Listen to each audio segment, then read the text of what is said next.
ऐसी ही बेहतरीन कहानियाँ सुनने के लिए केपी नॉवल चैनल को लाइक, शेयर और सब्सक्राइब करें।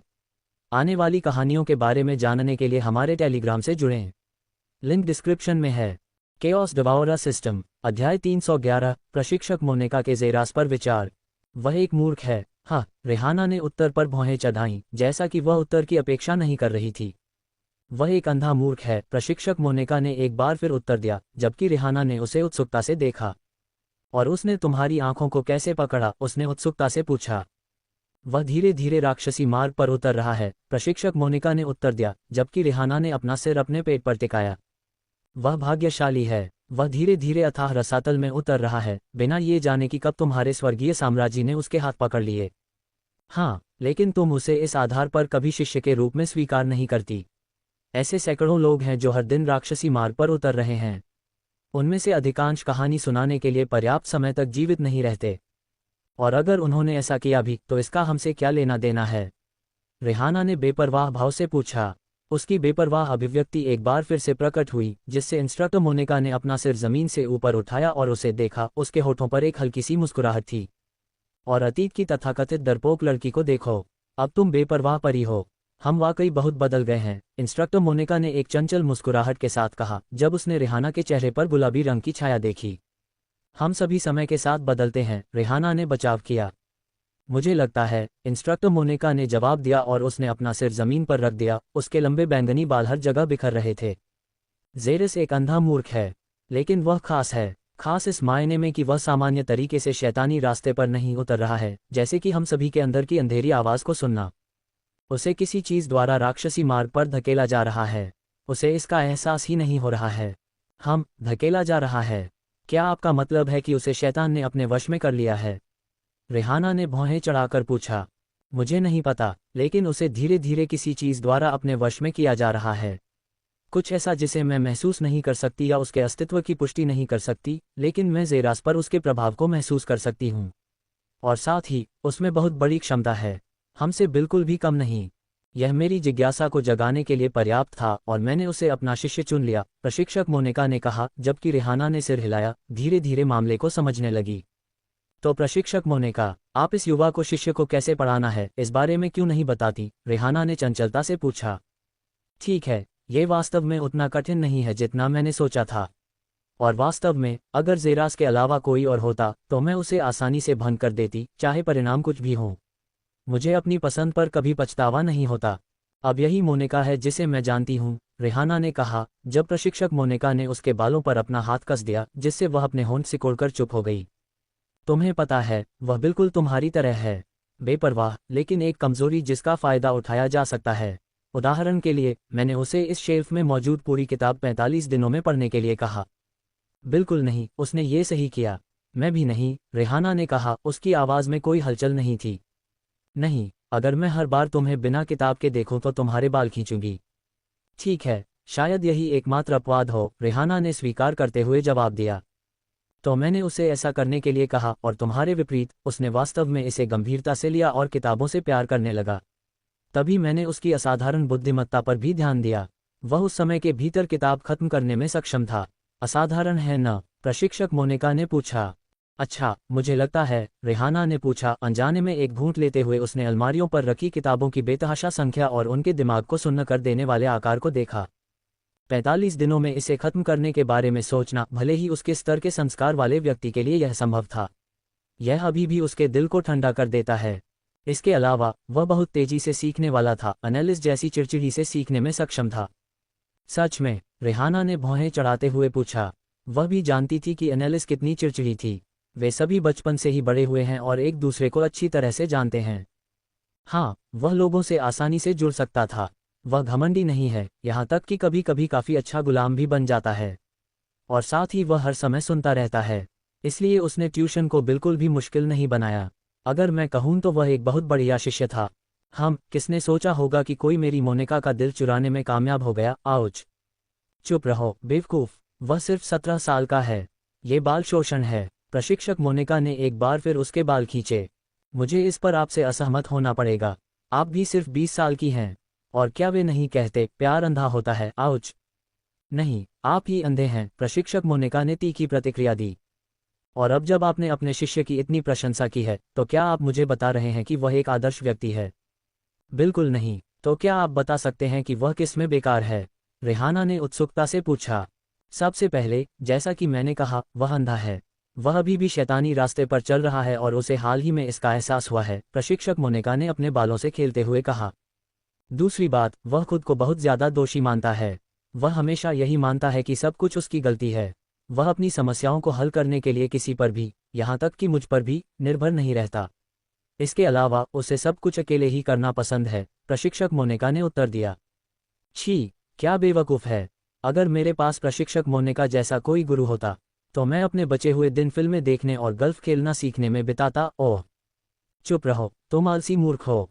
इसके अलावा वह बहुत सारे रहस्य छिपाता है। चाहे उसकी मुस्कान कितनी भी चमकदार क्यों न हो, वह आधी ही चमकदार होती है।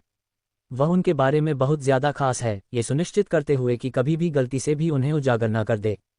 छी, क्या बेवकूफ़ है। वह सिर्फ 17 साल का है, वह क्या छिपा रहा है? रेहाना ने बिना किसी दिलचस्पी के कहा।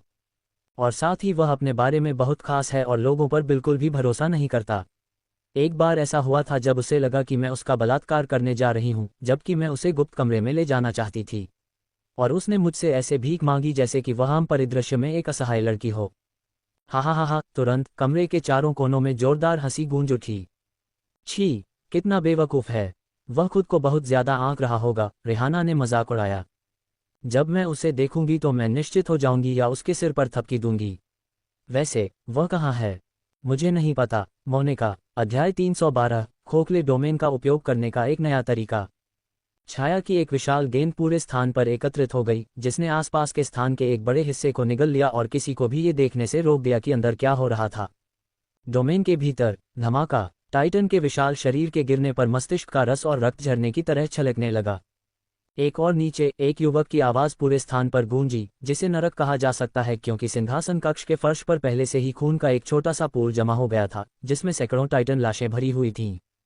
गर्जना, गर्जना, गर्जना, गर्जना। एक टाइटन के तेजी से भागते हुए पूरे स्थान पर 4 अमानवीय गर्जनाएं गूंज उठीं, जो धीरे धीरे अपने दोनों हाथों पर उठाकर ताली बजा रहा था।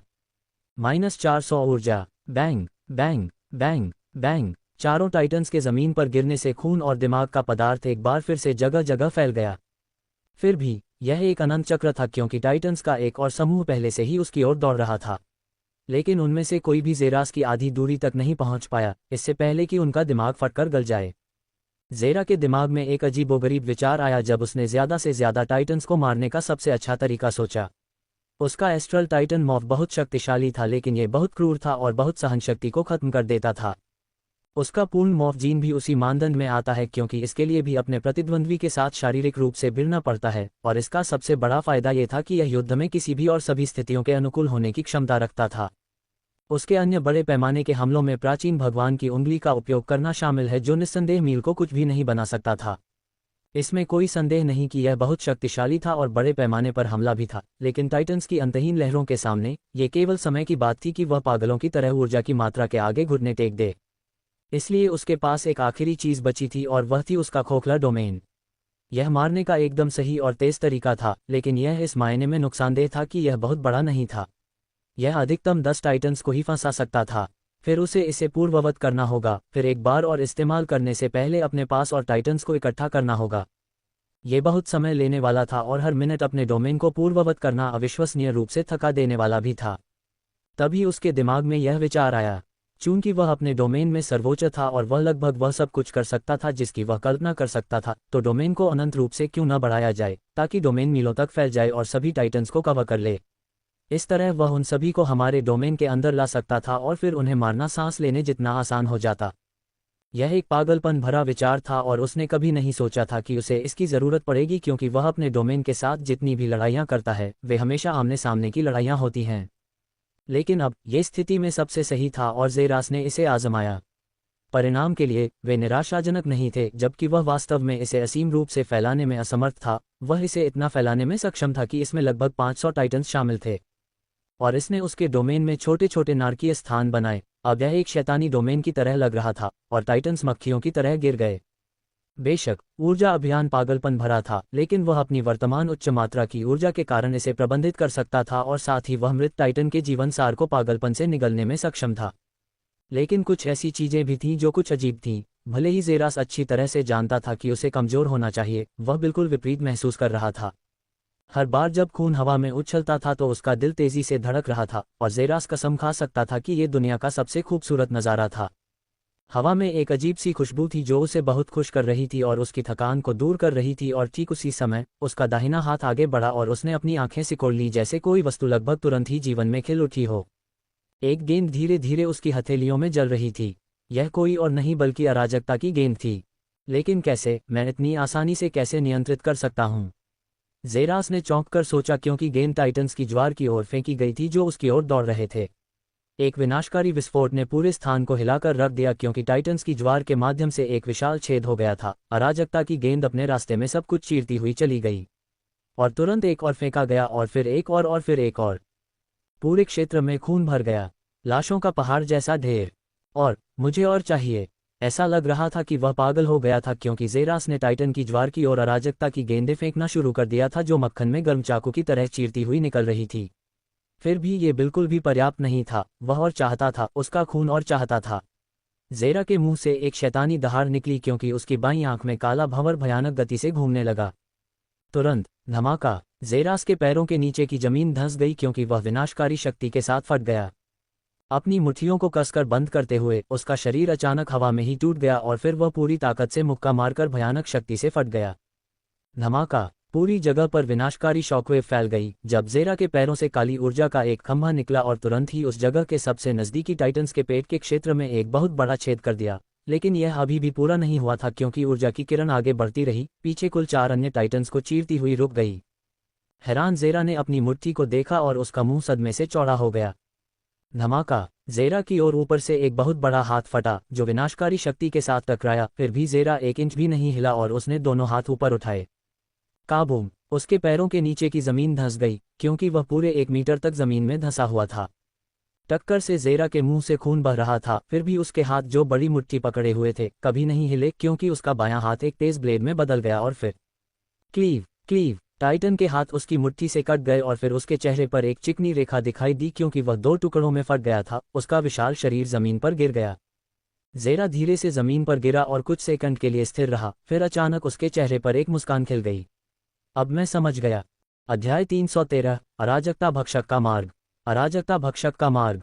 विशाल अंतरिक्ष में गहरे अंधेरे साए से बनी दीवारों के साथ खून की एक नदी बन गई है। सैकड़ों टाइटन्स की लाशें एक साथ ढेर हो गई हैं, कुछ बिखरी हुई हैं और खून एक लहर की तरह स्वतंत्र रूप से बह रहा है। खून और मांस की दुर्गंध किसी भी स्टार रैंक को घुटन देने के लिए पर्याप्त होती, और यहाँ तक कि उल्का रैंक के विशेषज्ञों की रीढ़ भी उस भयावह दृश्य के कारण ठंडी हो जाती जो केवल नरक से ही आ सकता था। फिर भी 100 लाशों के बीच में एक झुका हुआ व्यक्ति खड़ा था। उसके हाथ उसके नीचे लटक रहे थे और उसका चेहरा जमीन की ओर मुड़ा हुआ था, जिससे उसका चेहरा अदृश्य हो गया था। खून से नहाया हुआ एक व्यक्ति जिसके 2 हाथ, जिन्हें बेहतर ढंग से पंजे कहा जा सकता है, खून से लाल हो गए थे और यह पानी की तरह उसके हाथों से टपक रहा था। स्प्लैश! जेरा ने अपना सिर ऊपर उठाते हुए अपने हाथ से खून को दूर फेंक दिया। खून उसके चेहरे पर टपक रहा था। उसकी भावहीन आंखें उसके आसपास की सैकड़ों लाशों को ठंडी निगाहों से देखती हैं, फिर दोनों हाथ अपने चेहरे पर उठाती हैं जो खून में लाल रंगा हुआ था, और उसके पंजे काले तराजू से ढके हुए अंधेरे में ठंडी चमक रहे थे। अब मैं समझ गया, सिस्टम। मैं समझ गया कि यात्रा से तुम्हारा क्या मतलब है, क्योंकि अराजकता भक्षक अभी अभी शुरू हुआ है। अराजकता, यह अनिवार्य रूप से वही है जो मैं धीरे धीरे बन रहा हूँ। अराजकता, यह मुझे मजबूत बनाती है। मैं जितनी अधिक अराजकता फैलाता हूँ, जितना अधिक हत्या करता हूँ, जितना अधिक रक्तपात करता हूँ, उतना ही अधिक खून खराबा होता है। ये सब मुझे सशक्त बनाता है। मैं डर को सूंघ सकता हूँ, और यह मेरे लिए दुनिया की सबसे अच्छी सुगंधों में से एक है। कोई भी सामान्य इंसान डर की गंध को पसंद नहीं करेगा, लेकिन मुझे पसंद है। अधिकांश लोग इसे देखकर बेहोश हो जाते, फिर भी मुझे कुछ भी महसूस नहीं होता। कुछ सेकंड के लिए सन्नाटा छा गया। मैं धीरे धीरे बदल रहा हूँ, जेरास ने मुस्कुराते हुए निष्कर्ष निकाला। उसे पता था कि वह बदल रहा है। वह एक इंसान से एक अराजकता भक्षक में बदल रहा था।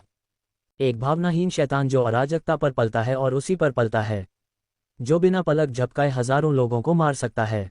अब उसे समझ में आया कि क्यों सिस्टम ने कहा कि वे लोग हैं जिन्हें उसके अस्तित्व के बारे में नहीं जानना चाहिए। ये सच था, एक अराजकता भक्षक एक ऐसी जाति है जिसका कभी अस्तित्व नहीं होना चाहिए, और जिन्हें उसके अस्तित्व के बारे में नहीं जानना चाहिए वे लोग हैं जो उसके आतंक को अच्छी तरह से जानते हैं। उसने जीन के साथ अपना सम्मेलन भी पूरा नहीं किया था और वह आधा -50% सम्मेलन पर भी था, जिससे वह एक संकर बन गया। अगर वह 100% जीन के साथ सम्मेलन कर लेता तो क्या होता? क्या वह अभी भी एक इंसान के रूप में अपनी समझदारी बनाए रख पाएगा? क्या पूरी दुनिया उसकी क्षमता के डर से उसके पीछे नहीं होगी? लेकिन इसका उल्टा भी सच है। अगर कोई अराजकता भक्षक अराजकता पर पलता है तो उसकी क्षमता व्यावहारिक रूप से असीमित है। हर तरह से अराजकता है, ये थोड़ी सी शक्ति से आसानी से बन जाती है। अगर मैं ऐसी शक्ति पर बढ़ता हूं तो मैं किसी भी क्षेत्र में बेजोड़ हो जाऊंगा। तब मेरे लक्ष्य आसानी से प्राप्त हो जाएंगे। यह मेरे लिए जीत जीत वाली बात है, चाहे मैं इसे कैसे भी सोचूं। अब तक मैं अभी भी अपने अंदर मानवता के अवशेष रख सकता हूं। तो यह एक ऐसा जोखिम है जिसे मैं लेने को तैयार हूं, ज़ेरास ने अपने चेहरे पर दृढ़ संकल्प के साथ कहा। उसका रास्ता खून खराबे और मौतों से भरा एक अराजक रास्ता होगा, लेकिन वह इस पर चलने को तैयार था। वह अराजकता भक्षक के रास्ते को अपनाने के लिए तैयार था। वह बस यह नहीं जानता था कि क्या वह इसके लिए अपनी मानवता खोने को तैयार है। खोखले डोमेन को निष्क्रिय करें। तुरंत वह टाइटन्स की ओर चलना शुरू कर दिया। प्रत्येक पर उसने अपनी उंगलियां रखनी शुरू कर दी, सार धुंध उसके शरीर में भर गई और उसकी ऊर्जा पागलपन की हद तक बढ़ने लगी। 5 मिनट बाद EXP 17,000 बटा 50,000, कुल ऊर्जा 1820 10,000। अब संदेह नहीं है कि मैं कॉस्मिक रैंक विशेषज्ञों का सामना कर सकता हूं। ज़ेरास ने सोचा, उसके होठों पर एक अविश्वसनीय रूप से सुंदर मुस्कान दिखाई दे रही थी। खोखले डोमेन को निष्क्रिय करें। खोखले डोमेन को निष्क्रिय करें। तुरंत ही उस जगह के आसपास की परछाइयां बिखर गईं और आखिरकार उस क्षेत्र में अराजकता का पता चला। अपने पैरों में थोड़ी ताकत लगाते हुए उसका शरीर आसमान की ओर बढ़ा और वह एक गगनचुंबी इमारत के ऊपर दिखाई दिया, जो अगले ही सेकंड में थोड़ी सी तरफ झुक गई और ज़ेरास उससे दूर चला गया और दूर में गायब हो गया। वह नहीं चाहता था कि कोई उसे टाइटन्स की मौत से जोड़े, इसलिए वह तुरंत घटनास्थल से निकल गया। 5 मिनट बाद, ये काफी होना चाहिए, ज़ेरास ने दूर से देखते हुए कहा और अराजकता की आंखों से भी वह नहीं देख पाया कि वह कहां से आ रहा था। आखिरकार वह लगभग 25 किलोमीटर दूर था। अब रैंकिंग देखते हैं क्या हम? उसने मुस्कुराते हुए सोचा और कार्ड लाया और रैंकिंग पर क्लिक किया। 1. Ken Woodruff 18 late meteor rank stage Titan और 504 middle meteor rank stage Titan. 2. Esmos Demogorgon -14 late meteor rank stage Titan और 391 meteor rank stage Titan. 3. Aura shotgun 10 late meteor rank stage Titan और 380 meteor rank stage Titan. 4. Sire Nostradamus 8 late meteor rank stage Titan और 350 meteor rank stage Titan. 5. बंजान 6 meteor rank stage Titan और 300 middle meteor rank stage Titan. भले ही मैं पहले स्थान पर हूं, फिर भी यह चौंकाने वाला है कि वे सभी टाइटन्स को इतनी जल्दी कैसे मार रहे हैं। वे इतने मजबूत कैसे हैं? ज़ेरास ने भौहें सिकोड़ते हुए सोचा। बेशक वह अच्छी तरह से जानता था, वह एक असामान्य व्यक्ति था जो सामान्य ज्ञान को चुनौती देता था। उसके शरीर में कुल 3 जीन और बहुत सारी क्षमताएं थीं। फिर भी वे उसे पकड़ सकते थे और उसके पूरी ताकत लगाने के बाद भी बहुत पीछे नहीं रह सकते थे। इसका मतलब यह हुआ कि वे वास्तव में उसकी ताकत के स्तर के करीब थे। जहां तक असमोडियस की बात है, उसे वास्तव में इस बात का अंदाजा भी नहीं था कि उस आदमी की ताकत का स्तर कैसा है। मैं वास्तव में चाहता हूं कि मैं एक दिन उन सभी से लड़ सकूं, ज़ेरास ने कहा। उसके चेहरे पर युद्ध की लालसा से भरी मुस्कान थी। तथाकथित 5 शैतानी बच्चों से लड़ना निश्चित रूप से याद रखने वाली लड़ाई होगी। और अचानक ड्रिंग ड्रिंग, उसका कार्ड डिवाइस अचानक बज उठा जब ज़ेरास ने अप्रत्याशित रूप से एक भान उठाई। जब वह रैंकिंग को देखने के लिए दौड़ा तो उसका मुंह जमीन पर गिर गया और तुरंत वह चौंक गया। शीर्ष 5 कुलीन छात्रों के लिए मिशन अधिसूचना। मिशन विवरण: सुपरनल ग्रेड छात्र और रैंकिंग में पहले स्थान पर असमोडियस डेमोगोर्गन नियंत्रण से बाहर हो गया है। तुरंत उसकी दिशा में जाएं और उसे तब तक दबाए रखने की कोशिश करें जब तक कि उसकी देखभाल के लिए एक दूत न भेजा जाए। पूर्ण विराम। मिशन पुरस्कार: आपकी कल्पना से परे। और तुरंत ही अधिसूचना बदल गई, जिसमें लाल और हरे रंग के बिंदु के साथ कुछ प्रकार का नक्शा दिखाई दिया। और जब ज़ेरास ने रैंकिंग पर वापस जांच की, 1. Asmos Demogorgon 19 late meteor rank stage Titan और 650 middle meteor rank stage Titan. 2. Ken Woodroffe 18 late meteor rank stage Titan और 504 मेटियोर रैंक स्टेज टाइटन। क्या? अध्याय 314। शैतान का नाम असमोडियस था। कुछ ही सेकंड में उसकी रैंकिंग को पार कर लिया गया था। ये तथ्य ज़ेरा के दिमाग में घंटी की तरह गूंज उठा क्योंकि वह अगले कुछ सेकंड तक बस अंतरिक्ष को देखता रहा। रुको, और तुरंत ही उसने मिशन की सामग्री को ठीक से पढ़ा और उसकी आंखें भ्रमित हो गईं। नियंत्रण से बाहर हो गए। इसका क्या मतलब है? ज़ेरा ने सोचा। वह वास्तव में असमोडियस जैसे हानिरहित व्यक्ति के नियंत्रण से बाहर होने के विचार को नहीं समझ पाया, या कोई भी जिसे वह जानता था। लेकिन उसे ये भी यकीन था कि वह वास्तव में किसी न किसी तरह से नियंत्रण से बाहर था, क्योंकि संगठन ने तुरंत शेष शीर्ष 5 को बुलाया, जो रैंकिन और उसे रोकने की शक्ति के सबसे करीब थे। उसे यकीन था कि म्यूटेंट संगठन उनके साथ मजाक नहीं कर रहा था। शायद इसीलिए उसके अंक अचानक इतने बढ़ गए। वह वर्तमान में इतनी तेजी से हत्या कर रहा है कि मेरी पिछली हत्या की गति का तो जिक्र भी नहीं किया जा सकता था, ज़ेरास ने कहा, और इससे उसे बिल्कुल भी आश्चर्य नहीं हुआ, बल्कि इसके विपरीत। वह अच्छी तरह जानता था कि उसने अभी जो नरसंहार किया है, उससे उसे अपनी मानवता पर भी सवाल उठने लगे हैं। किसी के द्वारा वर्तमान में वही और शायद दोगुनी तीव्रता से ऐसा करना गर्व की बात नहीं है, क्योंकि एक सामान्य इंसान को ऐसा करने में सक्षम नहीं होना चाहिए। क्या ये सच है कि उसके अंदर वाकई शैतान है? ज़ेरास ने उस युवक के बारे में सुनी गई अफवाह के बारे में सोचा, लेकिन ये सच होने के लिए बहुत अविश्वसनीय था। अब वह जाने और न जाने के बीच उलझा हुआ था, और दो आवाज़ें वर्तमान में उसके सिर के भीतर रस्साक्षी कर रही थीं। अरे, धिक्कार है ज़ेरास! क्या तुम उससे डरते हो? इतना डर कि तुम बस उसे देख भी नहीं सकते। तुम काया हो? पूर्णविराम। अरे ज़ेरास, जांच करने की कोई ज़रूरत नहीं है, क्योंकि तुम उसके स्थान से बहुत दूर हो। जब तक तुम वहां पहुंचोगे, तब तक बाकी 3 लोग उससे निपट चुके होंगे। Closing curly bracket. अरे ज़ेरास, अपने कार्ड को देखो, तुम जल्दी ही पीछे छूट रहे हो। क्या तुम सच में इस आदमी को रोकना नहीं चाहते? तुमने उस रैंकिंग पर पहुंचने के लिए बहुत मेहनत की है, तुम्हें पता है। अब तुम चाहते हो कि सब कुछ बस यूं ही खत्म हो जाए। क्या लानत है रैंकिंग पर? क्या यह अंत में तुम्हारे लिए उपयोगी है? बस रैंकिंग को अनदेखा करो और अपने हिसाब से चलो। कल जो तुम थे, उससे बेहतर बनो। Closing curly bracket. अरे ज़ेरास, क्या तुम नहीं कहते कि तुम एक दिन शैतानी बच्चों से लड़ना चाहते हो? ये तुम्हारा एकमात्र मौका है। तुम या तो बैठ जाओ और हमेशा के लिए हार जाओ। अवसर सिर्फ एक बार आता है। तुम ज़ेरास को नहीं जानते। यह एक जाल भी हो सकता है। रुको, नहीं तो मैं अपनी खोपड़ी तोड़ दूंगा और तुम दोनों को मार डालूंगा। ज़ेरास अपने सिर में चिल्लाया और उसके दोनों हाथ उसकी खोपड़ी के चारों ओर कस गए और तुरंत दोनों की आवाज़ गायब हो गई। उसने राहत की सांस ली। चलो हम तीनों एक सौदा करते हैं, अगर 3 सेकंड के बाद हवा मेरी त्वचा पर चलती है, तब मैं जाऊंगा। अगर ऐसा नहीं होता, तो मैं नहीं जाऊंगा। मुझे उचित लगता है। अरे, ये कैसा घटिया खेल है। तुम एक गगनचुंबी इमारत के ऊपर हो। बेशक, हवा चल रही है। 3, 2, 1, ताज़ी हवा। अब यह मेरा बेटा है। ऐसा लगता है कि स्वर्ग भी तुम्हारे निर्णय का समर्थन करता है। पूर्णविराम। ये वास्तव में सच है। जाओ और अपने आप को चूसो, बेवकूफ। डैश सक्रिय करें। धमाका, और तुरंत गगनचुंबी इमारत पीछे की ओर झुक गई, क्योंकि ज़ेरा का शरीर भयानक गति से हवा में फट गया। हवा में 5 गोलाकार लहरें दिखाई दी और तुरंत वह दूर में गायब हो गया। उसे क्या हुआ? सफ़ेद बालों वाले युवक की कोमल आवाज़ गूंजी जब उसने सीधे दूर तक देखा, जहां बड़े काले बादल इकट्ठे हुए थे। लाल बिजली उनके बीच से चमक रही थी और कभी कभी जमीन पर गिरती थी, जिससे उसमें 1 मीटर का गड्ढा बन जाता था।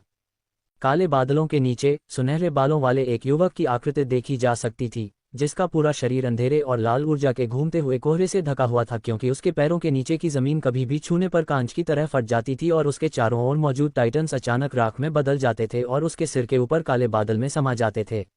इसमें कोई शक नहीं, बेपरवाह असमोस था, लेकिन अभी वह बहुत दूर लग रहा है। उसके अंदर वाकई शैतान है, और यह प्रकट हो गया है। अमिताभ, पहली आवाज़ के बगल में एक और आवाज़ गूंजी, क्योंकि 4 व्यक्तियों की आकृतियां एक गगनचुंबी इमारत की छत पर खड़ी दिखाई दे रही थीं। वे कोई और नहीं बल्कि 3 बचे हुए शैतानी बच्चे थे। सीरे नोस्ट्राडेमस, और अशॉटगन, और भिक्षु बंजान। अगर वह इसी तरह आगे बढ़ता रहा, तो वह अपने रास्ते में आने वाले सभी को तबाह कर देगा और इतना मजबूत हो जाएगा कि उसे हराया नहीं जा सकेगा। फिर उससे बचना एक मिशन होगा। और इस स्त्री की आवाज़ गूंजी, उसके बाद स्नाइपर के कोक होने की आवाज़ आई। तुम दोनों अभी भी किस बात का इंतजार कर रहे हो? अपने गधे वहां पहले ही ले आओ। औरा ने अपने स्नाइपर की निगाहों से देखते हुए कहा, इसे सही मोड पर सेट करते हुए। तुम्हारे बारे में क्या? सीरे ने भौहें सिकोड़ते हुए पूछा। तुम चाहते हो कि एक महिला युद्ध में जाए? तुम्हें वाकई शर्म की कोई समझ नहीं है। और साथ ही, मैं एक गनशॉट हूं, मैं दुश्मन के बहुत करीब नहीं जाता। लेकिन जब से तुमने मेरे सामने अपनी बेकारी स्वीकार की है, तब से मैं तुम लोगों का पीछे से समर्थन करूंगा। कठोर और उचित भी लगता है। अमिताभ, अब पहले से ही चले जाओ, इससे पहले कि मैं तुम सभी की खोपड़ी में एक एक गोली मार दूं और सब खत्म कर दूं। आभा ने दहाड़ लगाई और दोनों आदमी जहां खड़े थे वहां से गायब हो गए और असमोडियस की दिशा में चले गए। मैं हमेशा से देखना चाहता था कि तथाकथित डेमोगोर्गन परिवार कितना शक्तिशाली है। अब मुझे आखिरकार एक से लड़ने का मौका मिला है। यह एक सपना सच होने जैसा है। आइए देखें कि क्या डेमोगोर्गन को भी स्नाइपर से मारा जा सकता है। आभा ने अपने सुंदर चेहरे पर एक दुष्ट मुस्कान के साथ कहा, क्योंकि उसका आभा अचानक बदल गया, एक कॉक्ड गोला बारूद की तरह तेज और घातक हो गया। असमोडियस से 20 मीटर दूर जमीन अचानक टुकड़ों में फट गई क्योंकि दो आकृतियां जमीन पर गिरी, उनके वजन से जमीन हिल रही थी। अमिताभ, अरे असमोडियस, तुम वहां हो। तुम्हें ये पागलपन रोकना होगा, सीरे ने जोर से कहा, क्योंकि वे दोनों लड़ने की मुद्रा में आ गए थे। और धीरे धीरे असमोडियस ने अपना सिर उठाया, जिससे उसकी दो लाल आंखें दिखाई देने लगीं और उसने उन दोनों को देखा। असमोडियस, अध्याय 315, 3 शैतानी बच्चे बनाम नंबर 1 शैतानी बच्चा। असमोडियस। असमोडियस की खुद की उलझन भरी आवाज सीरे और बंजान को चौंकते हुए देखने लगी। और बिना किसी और शब्द का आदान प्रदान किए, धमाका, हवा पागलों की तरह लहराने लगी क्योंकि अचानक बिजली के निकलने से जमीन ही टुकड़े टुकड़े हो गई। एक खूबसूरत सफेद रोशनी, जो एक दूसरी दुनिया की पवित्रता से भरी हुई थी, सीरे के शरीर से निकली। जैसे वह धीरे धीरे हवा में उड़ रहा था, उसकी आभा इस दुनिया से पूरी तरह से बाहर एक ऋषि की तरह बन गई हो। बंजान के शरीर से एक काली आभा निकली जो बादलों तक पहुंच गई और अंदर से एक विशाल एस्ट्रल फैंटम का शैतानी बोधिसत्व प्रकट हुआ। उसके दोनों हाथ धीरे धीरे उसकी गोद में आराम कर रहे थे, जबकि उसकी काली आंखें जमीन पर असमोडियस को देखने के लिए मुड़ी हुई थीं, जबकि बंजान भी ऊपर की ओर तैर रहा था और आकाश में खड़ा था। मैं तुमसे आखिरी बार पूछूंगा, शैतान, असमोडियस कहाँ है? सीरे ने एक बार फिर पूछा, लेकिन इस बार उसका समय अलग था, एक शक्तिशाली उपस्थिति से भरा हुआ था, जैसे कि वह एक नश्वर से बात कर रहा देवता हो। तुम बहुत प्रभावशाली हो। मुझे लगता है कि नोस्ट्राडेमस परिवार के पास अब एक अच्छा प्रतिभाशाली व्यक्ति भी है। वे भाग्यशाली हैं, असमोडियस ने कहा। उसके हाथ उसकी ठोड़ी पर रखे हुए थे और वह बार बार सिर हिला रहा था। वैसे भी, मैं डेमोगोर्गन नामक शैतान हूँ। जहां तक तुमने एस्ट्रोडेमस कहा है, वह मेरे क्लोनों में से एक है, जिसमें मैंने अपनी हजारों आत्माओं में से एक को प्रत्यारोपित किया है। तुम्हारी तुच्छ दुनिया तक मेरी पहुंच, वह मेरे बैगों में से एक मात्र है, और मेरे पास इतने बैग हैं कि मैं उनमें से प्रत्येक का नाम याद रखने की परवाह नहीं करता। जहां तक तुमने असमोडियस कहा है, वह अभी सो रहा है। एक बार जब मैं वह काम कर लूंगा जिसके लिए मैं यहां आया हूं, तो मैं उसे जगा दूंगा।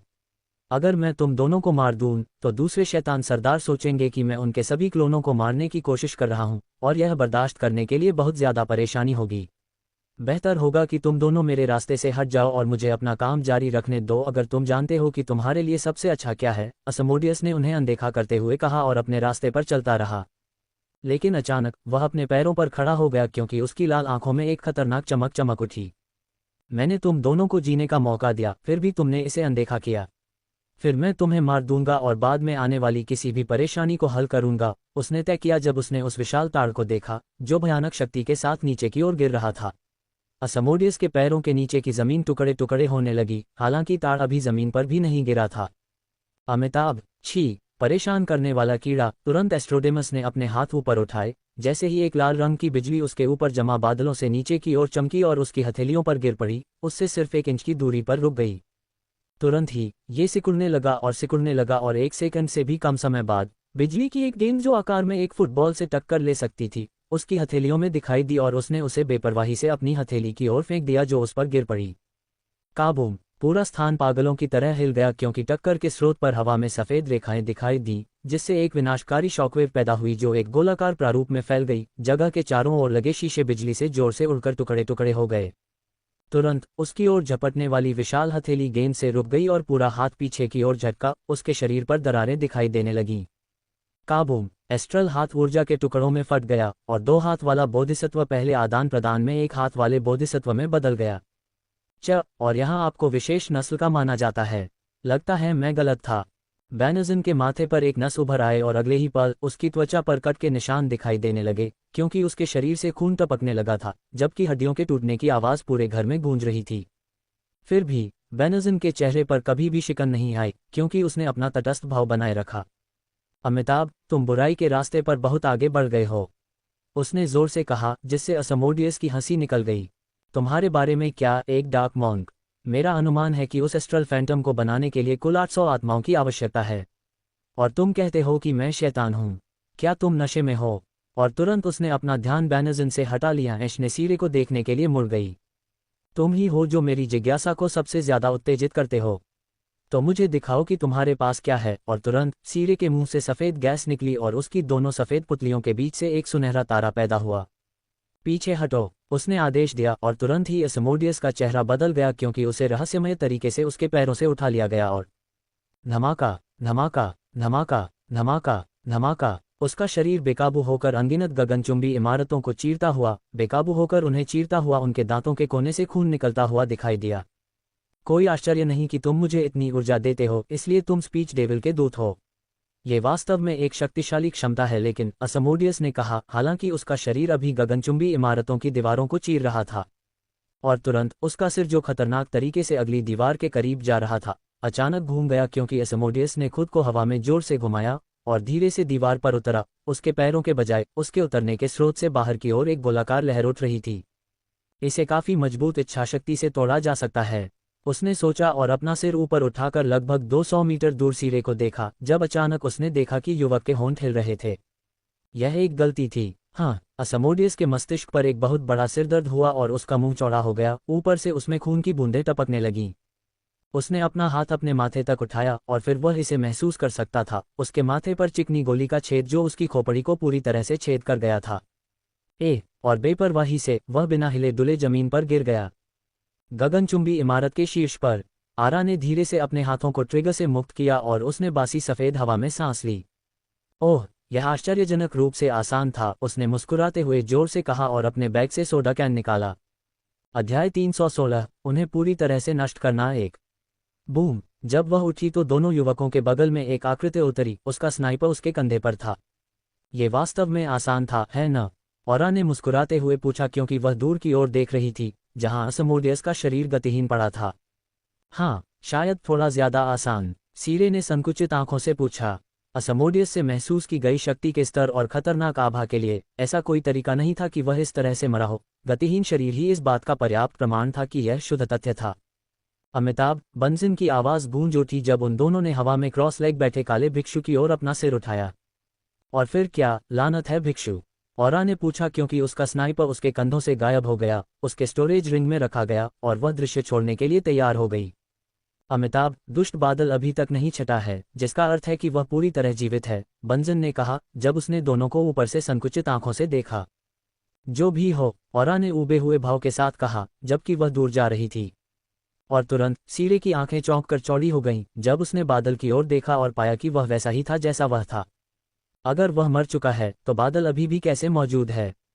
उसने उलझन में बड़बड़ाया जब अचानक उसकी आंखें चौंक कर चौड़ी हो गईं, जब उसकी आंखें उस ओर मुड़ी जहां असमोस का मृत शरीर पड़ा था और वह चला गया। तुरंत उसने अपनी नज़र औरा पर डाली और वह तुरंत चिल्लाया, औरा, सावधान! ओह! औरा ने अचानक कॉल पर एक भान उठाई, लेकिन अगले ही सेकंड में उसका चेहरा बदल गया और एक अविश्वसनीय रूप से तरल गति के साथ उसने अपनी कमर की तरफ से एक छोटी पिस्तौल खींची और वह भयानक गति से मुड़ी। अगले ही पल एक गोली भयानक शक्ति के साथ निकल गई। छप छप, इसके बाद खून हवा में उछलने लगा। उसके बाद पिस्तौल पकड़े दो हाथ आसमान में उड़ गए। क्या? हैरान आभा ने अपनी भुजाओं को देखा क्योंकि उनमें से खून नल की तरह बह रहा था। आगे देखते हुए वह शैतानी चेहरा देख सकती थी जिस पर वर्तमान में एक भयावह मुस्कान थी। आपकी सटीकता प्रभावशाली है। शैतानी आवाज जो अधिक मजाकिया लग रही थी गूंज उठी। उसके बाद उसकी छाती तुरंत धंस गई क्योंकि एक लात उसके सीने पर लगी। उसकी छाती की पसलियां फटकर गल गईं और वह अविश्वसनीय गति से पीछे की ओर गिर गई। जब आभा गगनचुंबी इमारत से टकराई तो हवा में खून के छींटे पड़े, शीशे टूट गए और वह अनगिनत दीवारों को चीरती हुई आगे बढ़ी, इससे पहले कि वह आखिरकार एक गगनचुंबी इमारत में लगी एक बड़ी ड्रिल द्वारा रोकी गई जो उसके पेट में घुस गई, जिसने आखिरकार उसकी पीछे की ओर गति को रोक दिया। जब वह खुद को जोर से ड्रिल से बाहर खींच रही थी तो उसके मुंह से खून के साथ साथ आंत और आंतरिक अंगों के टुकड़े बाहर निकल रहे थे। और तुरंत ही पूरी दुनिया धीरे धीरे अंधेरे में चली गई क्योंकि वह बिना हिले डुले जमीन पर गिर गई। क्या दिलचस्प युवा लड़की है, असमोडियस ने उस छेद को देखते हुए बड़बड़ाया जहां औरा गिर गई थी। उसे आश्चर्य हुआ कि वह उसकी पूरी ताकत से कैसे बच गई, जबकि वास्तव में वह अपनी असली ताकत का 1% भी इस्तेमाल नहीं कर रहा था और केवल उस शरीर की शक्ति थी जिसे उसने अपने नियंत्रण में ले लिया था। रास्ते में मिले सभी टाइटन्स और छात्रों को अवशोषित करने के बाद उसकी ताकत लगभग दोगुनी हो गई है और वह उसे एक किक से मार सकता है। यह आश्चर्य की बात थी कि वह उससे बचने में कामयाब रही। विशेष रक्तरेखाएं वास्तव में सिरदर्द हैं। और फिर वह दुष्टता से मुस्कुराया क्योंकि वह शेष 2 लोगों को देखने के लिए मुड़ा था। अपने हाथों में शैतानी लाल दरांती घुमाते हुए औरा का खून हवा में फैल गया। हवा में अलग अलग कटने के निशान दिखाई दिए और फिर उसे बंजान की ओर इशारा किया जो हवा में तैर रहा था। अगला तुम्हारा है। और फिर जमीन धंस गई और वह लाल प्रकाश की किरण बन गया जो तेजी से तैरते हुए बंजान की ओर बढ़ रहा था। ठहरो, सीरे के मुंह से यह आदेश निकला क्योंकि असमोडियस अचानक हवा में रुक गया। अपना ब्लेड नीचे रखो और बुद्ध के साथ एक हो जाओ। यह आवाज बंजान के होठों से धीरे धीरे गूंजी, लेकिन असमोडियस को यह एक जंगली जानवर की दहाड़ की तरह लगी जो उसके सभी अंगों को हिला रहा था। उसके सिर पर नसें उभर आई थीं और उसकी आंखों में गहरा लाल रंग चमक रहा था। जैसे तुम्हारा संवर्धन मुझ पर काम करेगा। उसने जोर से दहाड़ लगाई, तुरंत माइंड पावर को तोड़ दिया, लेकिन अगले ही सेकंड में वह विशालकाय ताड़ के पेड़ से जमीन पर गिर गया। नीचे 5 मीटर की खाई दिखाई दी। शांति छा गई, लेकिन जल्द ही यह टूट गई क्योंकि लाल बिजली उसके ऊपर लाल बादलों से नीचे आई और सर्वनाशकारी शक्ति के साथ बंजान पर गिर गई। ये पूरी तरह से अप्रत्याशित था क्योंकि भिक्षु ने जल्दी से अपने आप को छिपाने के लिए अपने प्रेत का उपयोग करने की कोशिश की, फिर भी 1 सेकंड भी नहीं टिक पाया क्योंकि प्रेत के माध्यम से एक छेद हो गया और बंजान पर गिर गया। बिजली के हजारों बोल्टों की अनुभूति हजारों नकारात्मक भावनाओं के साथ और भी अधिक बढ़ गई जो लगातार बंजान के सिर पर टकरा रही थी, जिससे युवा भिक्षु दर्द से चीख उठा। लेकिन ये तब रुक गया जब एक विशाल दरांती की छवि हवा में चीरती हुई बंजान के सामने प्रकट हुई जो अभी भी दर्द से तड़प रहा था। Splash splash! विशाल दरांती की किरण ने बंजान को आसानी से चीर दिया और 2 आवाजें गूंज उठीं और वह 2 टुकड़ों में कट गया। उसके 2 हिस्से जमीन पर गिर गए और खून और आंतों के अंग जमीन पर बिखर गए। अब तुम्हारी बारी है, असमोडियस ने बड़बड़ाते हुए कहा और आखिरी व्यक्ति की ओर देखा जो अभी भी खड़ा था, सीरे नोस्ट्राडेमस, दूसरा शैतानी बच्चा। सीरे ने बंजान के मृत शरीर को चकित होकर देखा। उसे विश्वास नहीं हो रहा था कि वह मर चुका है, फिर भी युवक की आंखें सदमे और भ्रम से भरी हुई थीं। यही उसे यह जानने के लिए चाहिए था कि यह सच था। 5 शैतानी बच्चे वर्षों से प्रतिद्वंद्वी थे, हालांकि प्रतिस्पर्धा अविश्वसनीय रूप से क्रूर थी और वे हमेशा एक दूसरे से आगे निकलने की कोशिश कर रहे थे। वे वर्षों से एक दूसरे के साथ एक गहरा बंधन बनाने में भी कामयाब रहे थे और सीरे ने अपने एक प्रतिद्वंद्वी को ऐसे ही मरते हुए देखा जिससे उसकी रीढ़ की हड्डी में ठंडक आ गई, और साथ ही क्रोध, बेकाबू क्रोध जिसने उसके दिमाग को चीर दिया। अध्याय 317, उन्हें पूरी तरह से नष्ट करना दो। पूरी दुनिया में एक भयावह मात्रा में सफेद रोशनी फैल गई जब सीरे एक जीवित मानव स्पर्श बन गया। इतनी तीव्र ऊर्जा विकीर्ण कर रहा था जो प्रारंभिक ब्रह्मांडीय रैंक चरण की बराबरी कर सकती थी। तुमने तुमने तुमने उन्हें मार डाला असमोडियस, तुमने उन्हें मार डाला। वह खुद से बड़बड़ाता रहा जैसे कि वह पागल हो गया हो, जिससे असमोडियस ने एक भौं उठाई इससे पहले कि उसके चेहरे पर एक शैतानी मुस्कुराहट दिखाई दे। हाँ, निराशा में गिर जाओ, वह निराशा जो हमेशा तुम्हारे सबसे जंगली सपनों में भी तुम्हें सताएगी। फिर तुम अपना सब कुछ दे दोगे और फिर मैं तुम्हारे अंदर बचे आत्मविश्वास की चमक को चकनाचूर कर दूंगा और तुम्हें दिखाऊंगा कि तुम वास्तव में कितने शक्तिहीन हो। तुम्हें तोड़ना तुम्हें एक ही वार से मार डालने से बेहतर होगा। बेनज़न मर चुका है, मर जाओ। सीरे के मुंह से क्रोध की दहाड़ निकली क्योंकि असमोडियु के हाव भाव पूरी तरह बदल गए थे। उद्धरण चिन्ह, उसके मुंह से बेकाबू खून बह रहा था क्योंकि उसे जमीन से उठाकर दूर फेंका गया था, उसकी हड्डियों के चटकने और टुकड़ों में टूटने की आवाज के बीच। धीरे धीरे शरीर को टूटते देखना एक भयानक दर्द था और सबसे मजबूत आदमी भी दर्द से चीख रहा था। फिर भी असमोडियुस, या बेहतर कहा जाए तो शैतान डेमोगोर्गन, अलग तरह से बना था। हाँ, अपना सब कुछ दे दो, तभी तुम्हारी मौत सार्थक होगी, उसने एक दुष्ट मुस्कान के साथ कहा। भले ही उसकी हड्डियां उसके भीतर कुचली जा रही थीं, फिर भी वह दर्द के बीच मुस्कुराने में सक्षम था। लगभग ऐसा लग रहा था कि दर्द ही उसकी खुशी का कारण था। मर जाओ, सीरे के मुंह से एक और दहाड़ निकली क्योंकि असमोडियुस की आंखों में गहरा लाल रंग चमक रहा था, उसके सभी होश उड़ रहे थे। बिजली गिर रही है, उसने दांत भींचकर कहा। जैसे बिजली का एक चाप बिजली के देवता के क्रोध की तरह नीचे गिरा, इस बार बंजान को मारने वाले बिजली के आकार और गति से 2 गुना। और बिना कोई हरकत किए सीरे ने बस अपना सिर उठाया जैसे ही शब्द उसके होठों से निकला, रुको, लगभग एक ऐसे देवता के आदेश की तरह जिसकी कभी अवहेलना नहीं की जा सकती। समय खुद ही उन सरल शब्दों के सामने रुक गया क्योंकि बिजली का खंभा उसके चेहरे से बस 1 इंच की दूरी पर रुक गया। तितर बितर हो जाओ, उसने एक बार फिर आदेश दिया क्योंकि बिजली का खंभा धीरे धीरे बिजली की चिंगारी के एक छोटे से कण में बिखर गया जो जल्द ही दूर हो गया। छी, मूर्खतापूर्ण भाषण शैतान, वह एक तुच्छ मनुष्य को उसकी मूल शक्ति की इतनी मात्रा देकर क्या कर रहा है, असमोडियस ने असंतुष्ट भाव से कहा। फिर भी वह अस्थायी व्याकुलता ही उसे चाहिए थी क्योंकि वह जोर से दहाड़ रहा था। ब्रेक, कांच के टुकड़े टुकड़े होने की आवाज गूंजी क्योंकि असमोडियस ने खुद को अंतरिक्ष से बाहर निकाला और तुरंत उसने एक कदम आगे बढ़ाया और भयानक गति से बाहर की ओर गोली चलाई। उसकी दरांती पहले से ही शक्ति के साथ बाहर की ओर कट रही थी, लेकिन सीरे अभी भी अपना मुंह उसकी ओर मोड़ने में सक्षम था क्योंकि उसके होंठ हिल रहे थे और शब्द उसके होठों से निकल गया, शिट, क्रम्बल। और उन आदेशों पर अंतरिक्ष खुद कागज की तरह टूट गया जहां असमोडियस था क्योंकि समय खुद ढह गया, एक छोटा ब्लैक होल जो सब कुछ सोख लेता था और फिर कुछ सेकंड के लिए दिखाई देता था। सीरे ने अपनी नजरें उस ओर घुमाईं जहां खून से लथपथ असमोस की आकृति दिखाई दे रही थी। वह जमीन पर खड़ा था, थोड़ा झुका हुआ था और उसका दाहिना हाथ शैतानी दिखने वाली दरांती पकड़े हुए था। यह एक करीबी कॉल था, उसने सोचा और एक बार फिर सीरे ने अपने होंठ हिलाए क्योंकि असमोस तुरंत अपनी वर्तमान जगह से तेजी से भाग गया। अगले 3 मिनट तक एक लाल झिलमिलाहट को उस जगह के चारों ओर भयानक गति से घूमते हुए देखा जा सकता था क्योंकि उसकी भयानक गति के कारण हवा में लहरें दिखाई दे रही थीं, जबकि सफ़ेद रोशनी की किरण जो सीरे थी शब्दों को दोहराती रही। अंतरिक्ष ढहता रहा जिससे छोटे छोटे ब्लैक होल बनते रहे जो सब कुछ अंदर खींच लेते थे लेकिन जल्दी ही बिखर जाते थे। ये दौड़ चूहे और बिल्ली की दौड़ में बदल गई क्योंकि असमोस अपनी सबसे तेज गति से इधर उधर भागता रहा। कभी कभी उसके घावों से खून टपकता था जो उसे जल्दी से ढहते हुए स्थान से बाहर नहीं निकल पाने के कारण लगे थे। धिक्कार है, ये शरीर लंबे समय तक इसे संभाल नहीं पाएगा, मुझे इसे जल्दी खत्म करना होगा, असमोडियस ने भौहें सिकुड़ते हुए सोचा और अपने मन को मजबूत किया। टूटना। इस बार भी पहले की तरह ही क्रम एक बार फिर बदल गया क्योंकि असमोडियस ने तुरंत अपनी दिशा बदल ली, उस जगह से बचते हुए जहां शब्द गिरा था। इससे पहले कि वह सीरे की ओर तेजी से बढ़ा, वह उसे 2 टुकड़ों में विभाजित करना चाहता था, इससे पहले कि वह दूसरा शब्द बोल पाता। लेकिन टूटना, वही आवाज गूंजी और इस बार दोगुनी तेजी से। लेकिन सीरे को धक्का तब लगा जब उसके प्रतिद्वंद्वी ने उसे अचानक हवा में उछाल दिया, लेकिन इस बार अंतरिक्ष बिल्कुल भी नहीं टूटा।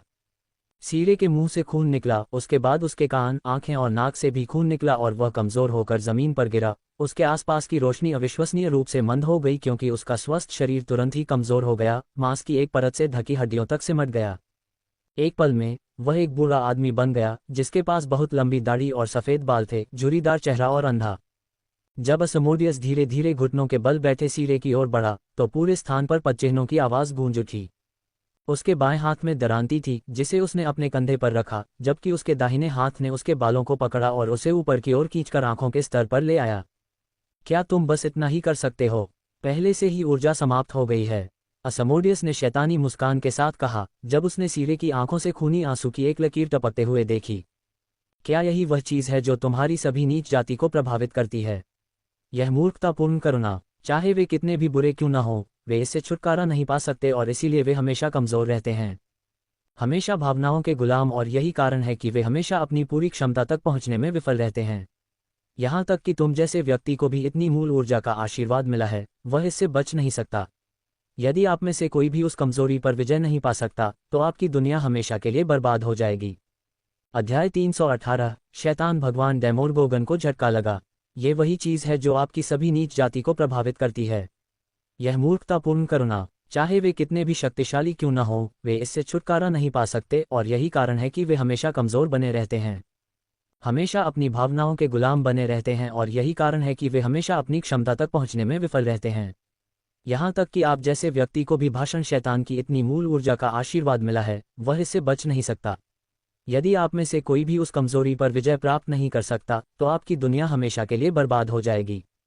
किस तरह से? शब्द उसके पीछे से गूंजे और असमोडियस की आंखों में सदमे की चमक चमक उठी।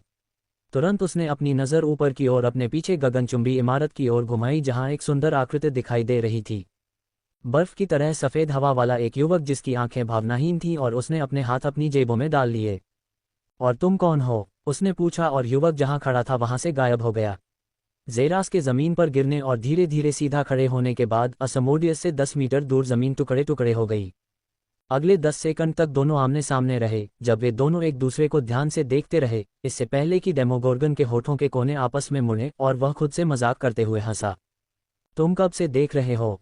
उसने उत्सुकता से पूछा जैसे ही उसने सीरे के बेहोश शरीर को फेंका और ज़ेरास को अपना पूरा शरीर दिखाया, जिसने जवाब देते समय अपने कंधे उचका दिए। लगभग 3 मिनट पहले, उसने अनिश्चित रूप से पूछा। कितना दिलचस्प है। तो तुम देखते हो कि मैंने उन सभी को कैसे खत्म कर दिया और एक भी मांसपेशी नहीं हिलाई। इसका मुझसे कोई लेना देना नहीं था, ज़ेरास ने जवाब दिया, और उसने जो कहा वह सच था। वह तब से मौजूद था जब से औरा ने उस गोली को बंद किया था, लेकिन वह अब तक बस बैठा रहा, बिल्कुल भी नहीं हिला। वह देखना चाहता था कि तथाकथित शैतानी बच्चे कितने शक्तिशाली थे, और उसने अब वास्तव में इसे देखा। परिणाम निराशाजनक नहीं था। तुमने देखा कि मैंने उन्हें कैसे नष्ट कर दिया, और फिर भी तुम मेरे सामने अपने हाथों को जेब में डालकर खड़े हो, जो दर्शाता है कि तुम मजबूत हो या बस मूर्ख। मुझे आश्चर्य है कि कौन सा, असमोडियस ने पूछा, जबकि उसके सिर के ऊपर बिजली का बादल जोर से चमक रहा था। मैंने भाषण शैतान से कुछ मूल ऊर्जा के बारे में कुछ सुना, और यह भी कि मेरी दुनिया कैसे बर्बाद हो रही है। तुम्हारा क्या मतलब है? ज़ेरास ने आखिरकार पूछा कि उसके दिमाग में क्या चल रहा था। शैतान द्वारा इमोडियस पर कब्जा किए जाने के विचार ने उसके दिल को ठंडा कर दिया, और जिस शक्ति के साथ सीरे आखिरी सेकंड में फटा, उसे देखकर वह बता सकता था कि वह ऊर्जा उसकी नहीं थी। यह एक उधार ली गई शक्ति थी, और ऐसा लग रहा था कि इसे किसी भाषण शैतान ने उधार लिया था। उसे एक बड़ी चाल की गंध आ रही थी, और वह स्रोत से ही इसका पता लगाना चाहता था। ओह, ये सच है। तुम जल्द ही बर्बाद हो जाओगे। बस थोड़ा और समय, और यह एक जीवित नरक बन जाएगा। तुम और जानना चाहते हो, है न? फिर मैं तुम्हें एक मौका दूंगा। अगर तुम मुझे हरा सको तो मैं तुम्हें बता दूंगा। डेमोर्गन ने हंसिया को ठीक से उठाते हुए कहा, और युद्ध की मुद्रा में आ गया। पूरे क्षेत्र में सन्नाटा छा गया, क्योंकि दोनों आकृतियां एक दूसरे को घूर रही थीं। तभी अचानक ऐसा हुआ। पूरी दुनिया पागलों की तरह कांप उठी जब एक दरांती ने भयानक तीखेपन के साथ नीचे की ओर प्रहार किया, जबकि एक हाथ ने उसे उसके रास्ते में ही रोक दिया। ओह! डेमोगोर्गन की आंखों में सदमा दिखने के साथ ही लाल और गहरे रंग की आंखें आपस में टकरा गईं, जबकि ज़ेरस के चेहरे पर कोई भाव नहीं था। वह अपने साधारण मांस से मेरी दरांती को रोक सकता है? नहीं, उसके शरीर में कुछ गड़बड़ है, डेमोगोर्गन ने सोचा, जब अचानक उसकी दरांती लाल बिजली के साथ चटकने लगी, और तुरंत 1 मीटर का गड्ढा जमीन में धंसने से जमीन टुकड़े टुकड़े हो गई। एक घुटना डेमोगोर्गन के जबड़े में जा लगा, और वह तुरंत अपने पैरों से उठ गया। अगले ही सेकंड में गगनचुंबी इमारत से टकरा गया, जबकि एक पैर उसकी पसलियों के किनारे से टकराया, जिससे वह तुरंत उड़ गया। ज़ेरस धीरे धीरे वापस जमीन पर उतरा, उसके हाथ जेब में थे, और उसने दीवार की ओर देखा जहां डेमोगोर्गन टकराया था। बूम! पूरी दुनिया कांप उठी जब कांच के टुकड़े पूरे स्थान पर फटने लगे, और तुरंत ही उसके ठीक ऊपर एक आकृति दिखाई दी। उसकी दरांती उसके सिर पर भयानक शक्ति से वार कर रही थी। एब्सोल्यूट मॉर्फ को सक्रिय करें। ज़ेरास के आदेश पर उसके कंधे से 2 और हाथ निकले, जिनमें से प्रत्येक नीले रंग के तराजू से ढका हुआ था, और उसने अपनी चारों मुट्ठियों से वार किया। बूम! टकराव के बिंदु पर जगह पागलों की तरह हिल गई, क्योंकि ज़ेरास पीछे की ओर फिसल गया, डेमोगोर्गन की तरह ही, लेकिन उसने खुद को बलपूर्वक मोड़ लिया और वापस जमीन पर गिर गया। जैसे कि टेलीपोर्ट हो गया हो, असमोडियस उसके ठीक सामने प्रकट हुआ। एक और शक्तिशाली दरांती का वार उसकी गर्दन की ओर वार कर रहा था। डैश सक्रिय करें। और भी तेजी से डेमोगोर्गन की आंखें चौंक कर चौड़ी हो गईं जब उसने ज़ेरस को हवा में बिखरते देखा। उसकी दरांती हवा में वार कर रही थी, और तुरंत उसने अपनी दरांती को एक तरफ रख दिया, क्योंकि नीले रंग के तराजू से ढकी 2 मुट्ठियां उसके बगल में दिखाई दी, जो उसके किनारे पर तेजी से वार कर रही थीं। धमाका! उसका शरीर तुरंत तेजी से फिसलने लगा, और वह लुढ़कता हुआ गगनचुंबी इमारतों से टकरा गया। और धीरे धीरे उसने खुद को बाहर निकाला। जैसे ही वह ज़ेरस को देखने के लिए मुड़ा, जिसके 2 हाथ उसकी जेबों में थे और बाकी 2 एक साथ बंद करके उसकी छाती के नीचे रखे हुए थे। तो क्या तुम मुझे अब बताना चाहते हो? ज़ेरस ने एक भौं उठाकर पूछा, जब डेमोगोर्गन ने अपने शरीर को ढंकने वाले उन नीले तराजू को देखा और एक अलौकिक आभा से भर गया। और तुरंत ही वह पागलों की तरह हंसने लगा, और उसके चेहरे पर अविश्वसनीय रूप से चौड़ी मुस्कान फैल गई। एक ऐसी मुस्कान जिसने ज़ेरा की भौहें ऊपर उठा दी, क्योंकि उसने उसकी आंखों में भावना देखी जिसने उसकी भौहें ऊपर उठा दी। सच्ची खुशी की भावना, और साथ ही मन की शांति।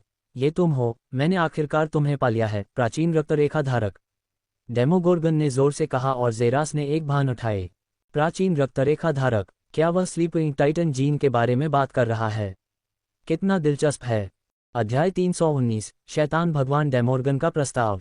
तुम ही एक प्राचीन रक्तरेखा की शक्ति रखते हो, डेमोगोर्गन ने दोहराया, जबकि ज़ेरास ने उसे एक उभरी हुई भान के साथ देखा। और इससे क्या बदलता है? इससे दुनिया में तुम्हारी पहचान और स्थिति बदल जाती है।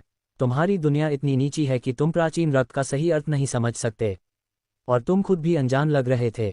तुम्हारी दुनिया अभी अपने विनाश के करीब है। नास्ग्रा कबीले के शैतान लॉर्ड्स ने तुम्हारी दुनिया पर अपनी नज़रें गड़ा दी हैं, और इसे उपनिवेश बनाने और इसे अपने में से एक में मिलाने की योजना बना रहे हैं। और इसके लिए उन्हें दुनिया में उतरना होगा। जैसा कि तुम खुद देख सकते हो, मैं शैतान भगवान डेमोगोर्गन हूँ, और इस युवक के शरीर के माध्यम से तुम्हारी दुनिया में उतरा हूँ। वह मेरे हजारों थैलों में से एक है, जिसके माध्यम से मैं उतर सकता हूँ। ऐसा ही बाकी शैतान लॉर्ड्स के साथ भी है। एक अच्छा उदाहरण तुम्हारा दोस्त है जिसे भाषण शैतान से मूल ऊर्जा का आशीर्वाद मिला था। नास्ट्रेदम्स परिवार उसकी देखभाल में है और मुझे यकीन है कि उसके पास कई बैग भी हैं जिनके जरिए वह उनसे उतर सकता है। ऐसा कहा जाता है कि आपका सबसे मजबूत कल्टीवेटर गैलेक्सी रैंक स्टेज पर है ना? डेमोगोर्गन ने एक दुष्ट मुस्कान के साथ पूछा, जबकि ज़ेरा की आंखें सिकुड़ गईं। एक बार जब 5 शैतान भगवान इस दुनिया में उतरते हैं तो हमें कोई नहीं रोक सकता और आपके पास गुलाम बनने के अलावा कोई विकल्प नहीं होगा। खैर, म्यूटेंट संगठन के 5 डाक परिवारों को छोड़कर, जिन्होंने पहले ही अपनी निष्ठा की शपथ ले ली है। ज़ेरा की भौहें तुरंत सिकुड़ गईं क्योंकि उसे आश्चर्य हुआ कि क्या यह मिशन का असली इरादा था। लेकिन कुछ दिन पहले मैंने ब्लड डेविल से सुना कि यहाँ एक प्राचीन रक्तरेखा वाला कोई व्यक्ति है। इसलिए मैं उतरा ताकि आपसे एक पक्ष चुनने के लिए कह सकूं। हमारी खोज में शामिल हों और आप समृद्ध होंगे, इनकार करेंगे और आप दूसरों की तरह नष्ट हो जाएंगे। आपका निर्णय? डेमोगोर्गन ने अपने चेहरे पर एक दुष्ट मुस्कान के साथ पूछा, जबकि वह उस युवक को देख रहा था जो हैरान होकर अंतरिक्ष की ओर देख रहा था। अरे, तुम शैतान के सरदारों में से एक हो, है न? खान ने भौहें चढ़ाकर पूछा। हाँ, मैं शैतान डेमोगोर्गन हूँ, जिसे अंडरवर्ल्ड में मौत का शैतान कहा जाता है। शैतान डेमोगोर्गन, मैं तुम्हारी खोज में शामिल होने के तुम्हारे प्रस्ताव को स्वीकार करने को तैयार हूँ, ज़ेरास ने स्पष्ट रूप से कहा। जैसे ही डेमोगोर्गन की आंखों में चमक आए, उसके होंठ उसके कानों की ओर मुड़ गए। तुमने सही निर्णय लिया है, लेकिन एक शर्त है, ज़ेरास ने जवाब दिया, जिससे डेमोगोर्गन के होंठों पर मुस्कान और भी बढ़ गई। और वह क्या है? मुझे हराओ। डेमोगोर्गन इस अनुरोध पर चौंक गया, क्योंकि उसने उस युवक की ओर आंखें फाड़कर देखा। अगर तुम चाहते हो कि मैं तुम्हारी खोज में शामिल होऊं, तो मुझे तुम्हारी ताकत और क्षमता के बारे में सुनिश्चित होना होगा, ये देखने के लिए कि क्या ये वास्तव में ऐसा कुछ है जिसे मेरी दुनिया संभाल नहीं सकती। लेकिन अगर मैं तुम्हें अभी हरा सकता हूं, तो मुझे पता चल जाएगा कि तुम सिर्फ पाद रहे हो और बकवास कर रहे हो। ज़ेरास ने अपने शब्दों के अंत में मजाक करते हुए कहा, और तुरंत उसके पूरे शरीर से चटकने की आवाज निकलने लगी। क्रंच क्रंच, तुम्हें हराओ और तुम शामिल हो जाओगे। तुम्हारा अगला कदम वह नहीं है जिसकी मुझे उम्मीद थी, और मुझे लगा कि अंत में मुझे तुम्हें मारने के अलावा कोई संदेह नहीं होगा। लेकिन फिर तुमने एक मैच का प्रस्ताव रखा, तुमने मेरे लिए इसे और भी आसान बना दिया। ठीक है, मैं तुम्हारा ये छोटा सा खेल खेलूंगा, जबकि मैं इस शरीर के साथ अपनी असली शक्ति का एक अंश भी इस्तेमाल करने में असमर्थ हूँ। मुझे यकीन है कि अगर मैं इस शरीर को इसकी पूरी सीमा तक धकेलता हूं तो मैं अभी भी तुम्हारा सिर काट सकता हूं, डेमोगोर्गन ने कहा, और तुरंत ज़ेरास ने देखा कि उसके सिर के ऊपर बादल अचानक से मंडरा रहा था। लाल बिजली भयानक शक्ति के साथ चमक रही थी और फिर अचानक काबूम! लाल बिजली का बादल असमोडियस के शरीर पर टूट पड़ा, जिससे उसकी पूरी दृष्टि पूरी तरह से ढक गई। पूरे क्षेत्र में तेज गड़गड़ाहट की आवाज गूंज उठी। बिजली असमोडियस के शरीर को ढक रही थी, जबकि बीच बीच में बिजली के बादल के भीतर से हड्डियों के टूटने और गुरगुराने की आवाजें सुनाई दे रही थीं, जो धीरे धीरे कम हो रही थी, और अगले कुछ सेकंड में बिजली पूरी तरह से गायब हो गई और असमोडियस के शरीर में समा गई। और ज़ेरास की आंखें असमोडियस की ओर देखने लगीं, जिसके दोनों हाथ जमीन पर थे, और लाल बिजली उसके शरीर के चारों ओर चमकने लगी। उसकी आंखों के ठीक सामने वह बदल गया।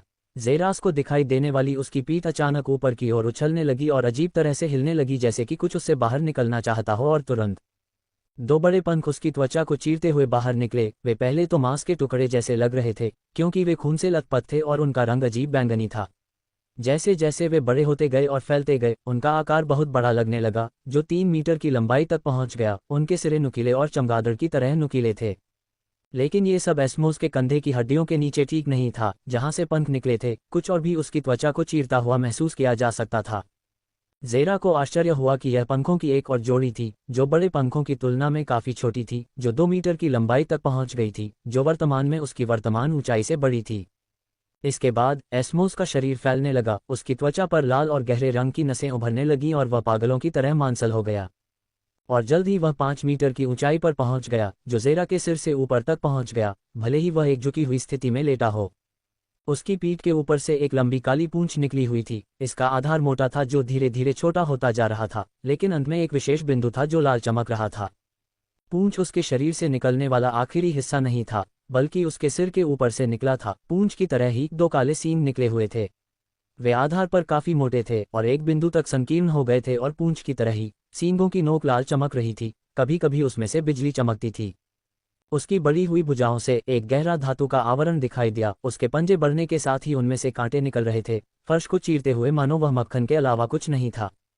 आखिरकार असमोडियस ने अपना सिर उठाया, जिससे ज़ेरा के चेहरे पर रोशनी की मोटी लाल किरण दिखाई दी, जबकि उसका मुंह बदल गया था, जिसमें रेजे की तरह नुकीले दांतों का एक बड़ा मुंह दिखाई दे रहा था जो उसके मुंह से बाहर निकल रहा था और उसके जबड़े से बाहर निकल रहा था। यह मेरा बैग जितना ले सकता था उतना ही था। क्या आप नरक से गुजरने और वापस आने के लिए तैयार हैं? अध्याय 320, ज़ेरा का अंतिम रूप। ज़ेरा का अंतिम रूप। क्या तुम नरक से गुजरने और वापस आने के लिए तैयार हो? डेमोगोर्गन ने ज़ेरास के ऊपर खड़े होकर पूछा, जब उसने अपने हाथ में मौजूद दरांती को तेजी से घुमाना शुरू किया, जिससे सूक्ष्म तरंगें पैदा हुईं, जो ज़ेरा की वर्दी को तुरंत चीरकर अलग कर दिया, जिससे वह फटे हुए चिथड़ों में बदल गई। और जब डेमोगोर्गन ने उसके चेहरे पर उस चौंकने वाले भाव को देखा, तो उसकी मुस्कुराहट और भी लंबी हो गई, लेकिन जल्द ही यह भाव गायब हो गया और सदमे का एहसास हुआ। और अचानक ज़ेरास पागलों की तरह जोर से हंसने लगा, जब उसने अपने ऊपर खड़े शैतान को देखा।